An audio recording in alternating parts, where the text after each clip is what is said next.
It looks like it's that time again. I gotta respond to comments. The first comment says, I lost credibility because I said Gervonta Davis is not feared. Now, first of all, the person that said that, in my eyes, has never had credibility, and I have no love for fanboys. And the same person had a problem with my content, and yet he still listens. You know, when I was on YouTube before I had a channel, if I didn't like a channel, I would not return. And that's cool because, you know, it's a million YouTube channels out there. There's a lot of boxing channels out there that you could go to.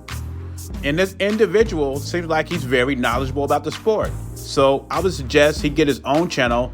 Then he could talk about the fighters he want to talk about. Or find a channel that suits his needs. And thanks for keeping up with my subscriber numbers. I appreciate it.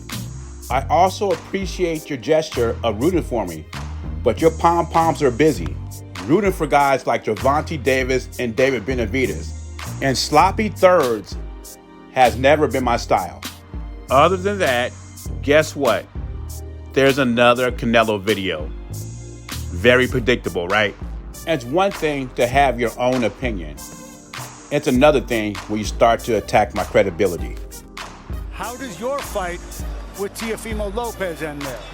My fight with Teofimo Lopez ends up the same way, except it's me knocking him out. So I'm completely 100% confident in this fight doesn't go past 6 to 8 rounds. June 10th should be very interesting between Josh Taylor versus Teofimo Lopez. On one hand, Teofimo Lopez moved to 140. To me, he seems too small for the division. And he struggled against Sandor Martin, a fight that could have went either way. After the fight, it left Teofimo Lopez questioning his ability. And then you look at Josh Taylor. When this fight goes on in June 10th, he's been out the ring for 17 or 18 months. In his last fight against Jack Catterall, some people thought he lost that fight. It was a very controversial decision. They were supposed to rematch. Josh Taylor's been suffering injuries. And I said Teofimo Lopez looks small for 140.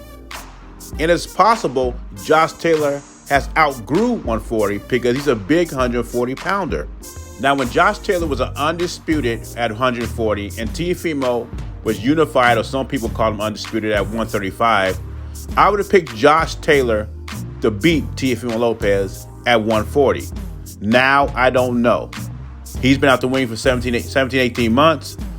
Teofimo Lopez hasn't looked great at 140. So to me, it's a toss-up. But I think it's a great fight. Josh Taylor doesn't think so. He thinks it'll be a very easy fight. He's predicting he's going to knock out Teofimo between 6 and 8 rounds. This knockout will only happen if we see the old Josh Taylor, or will 135-pound Teofimo reemerge as a 140-pound assassin. We'll see June 10th. Canelo thing, but I don't think he's on that level yet as far as Canelo-wise, because Plant just couldn't keep him off. That's all. Plant just couldn't keep him off because he didn't have the power. But somebody like Canelo has the power to probably keep him off. I won't say I don't think he will be Canelo right now. That's right. Some more Canelo news. I know y'all love to hear that, especially Lancho. David Benavidez is not ready for Canelo Alvarez, says WBC champion Regis Prograis. And he brings up a valid point. Regis Prograis brings up a valid point. How many power punchers have David Benavidez faced? When we was breaking down the Caleb Plant fight, this is what we were talking about. Is Caleb Plant going to sit down on his punches and land something to make David Benavidez respect him? And we saw Caleb Plant could not do that. He just doesn't have the punching power. Now, Canelo can punch. And like I said, I haven't seen David Benavidez in there with a guy that can punch. And I want to see his reaction when he lands something against a guy like Canelo, who is an elite counterpuncher. We know Canelo has a granite chin, but we don't know much about David Benavidez's chin because he hasn't been in there with big punchers, or how is he going to take a body attack. Those are questions that haven't been answered yet. We know he can dish it out really good, but how does he take it when it's coming back at him? Canelo has been tested. He's been in there with the best. David Benavidez has not. Caleb Plant is his best opponent up to date, and we all know Caleb Plant is not a big puncher. And I like David Benavidez, but Regis Prograis may be right.